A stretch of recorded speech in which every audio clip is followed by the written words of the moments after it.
Hello everyone. In this video, I'm going to answer a few questions about piano lessons. At what age can my kids start taking piano lessons? I would say no earlier than age 5. Even at age 5, some kids are still pretty young and it's very hard for them to focus in a 30-minute lesson.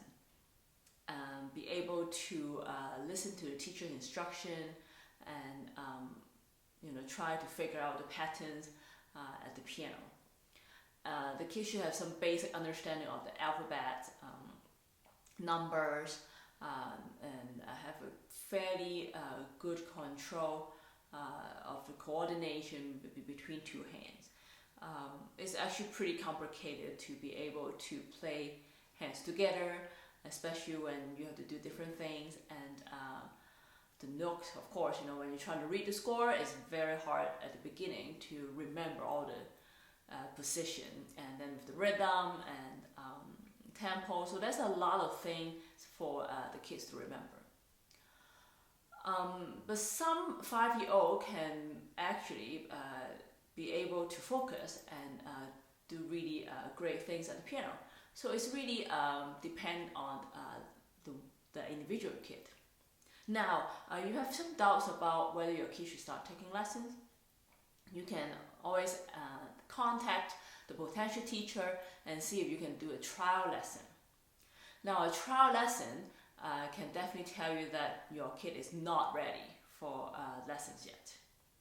But sometimes, it may take longer to for the kids actually to get adjusted to this new way of learning, an individual lesson, and to sit there and listen to this teacher's instruction and try to replicate what the teacher's doing, and try to recognize the notes or the sounds, So there's a lot for the kids to take in. So sometimes it would take quite a while for the kids to settle down, a few weeks or so. But if the kid is definitely not ready for regular lessons, the teacher should be able to tell him the first trial lesson. So it's definitely worthwhile to try it, right? And see, maybe the kid is ready, great. If the kid is not ready, it's okay. Wait for a year or two to start again. Question 2. Can I buy a keyboard instead of a piano for my kid or myself to practice at home? And what kind of keyboards would you recommend? Now, because I'm a classically trained pianist, I always have a strong love and preference for piano, the real piano, because the action's different, the tone is different. You can do such amazing sound, lots of things at the piano. That doesn't mean that keyboard is not great. Keyboard has a lot of great functions. I have myself a couple of keyboards for mostly music writing and recording. So keyboard can be good. And I understand the concern, to invest the money in buying a really expensive piano, or even a keyboard can be expensive. So if you're not sure, you are really committed, or your kid is committed into taking piano for a long time yet, then you can definitely get a keyboard. But I would suggest get a weighted keyboard instead of those really thin keys. So weighted keys is definitely much better, because at least it resembles a bit of like how you feel and the action is like at the real piano. So weighted keys, great. So I would recommend, of course, always it's good to get like a full-size keyboard, 88 keys. But again, 88 keys keyboard are more expensive than like a smaller keyboard. So a 61 key keyboard actually works for beginners for probably a couple of years. Unless, of course, they advance and progress very quickly, then that's another matter. And then you should be pretty happy about it.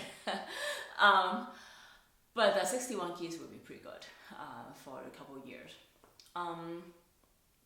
Now, with brands, I recommend Yamaha, Roland, and maybe Casio can be good. but I've used Yamaha and Roland, and I really strongly recommend them. And also sometimes you can find some slightly used keyboards in the market out there. Somebody or their kids give up on playing the piano, then you can actually buy those keyboards with at a much better price. Question 3: what kind of music can I or my kid learn from you in the piano lessons? Now, of course, like I said, I'm a classically trained pianist, so I love teaching students classical music, but that doesn't mean that that's the only kind of music I'm going to teach.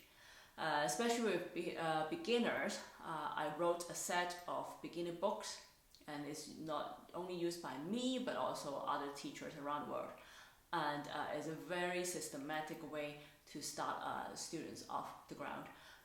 Whether they are kids or teenagers or adults, we all use this book. But of course, there's some adjustment to individual student. First of all, this book has everything. Right? It has reading, music theory, technique, sight reading, sight singing, music writing, piano improvisation, chords, of course songs. So everything is covered in more of a traditional sense. But of course we have some creative work in there, like writing or like chords and things like that.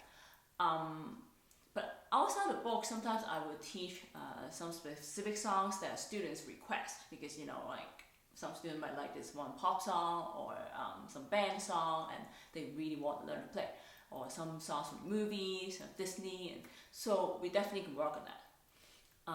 And some students actually want to focus more on improvisation, or be able to hear a song and play some accompaniment and chords and things like that. And then we will focus more on those elements. So because this is an individual lesson, so we can really customize to the students' needs and interests. So that said, I of course encourage everybody to at least have some basic understanding of reading, because that would be really useful for the future. So that would be my style of teaching, and I always encourage students to try different things. Write their own songs. I have some students would write their own like little songs with lyrics, and or they like to play in the band, and I'll teach them some chords and see they can actually apply to different songs. So it's all about like application. I don't want to just teach somebody to play one song. I want them to be able to apply these theory into other elements in other songs. Right. Now, if you have any question about my lessons, you can always email me. And until next time, it's Teresa.